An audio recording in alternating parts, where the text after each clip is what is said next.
رکعت نماز به نام توبه بخوانی مثل سنت صبح خوانده میشه. بعد دستت بلند که خدایا تا این دم هر چه کردم بعد از این دست مرا بگیر. خدای مرا بنده خوب خودت بگردان. پروردگار از نماز لذت نمیبرم، از قرآن لذت نمیبرم.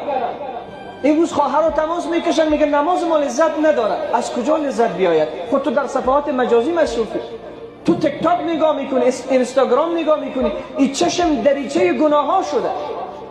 موش در کندوی ما افتاده است. ما هرچی حسنات جمع میکنیم موش آمده حسنات را از داخل کندو میبره.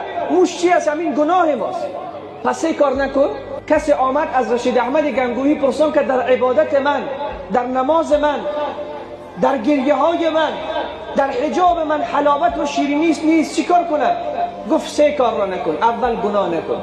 پس ما گناه چشم گناه نمیدانیم.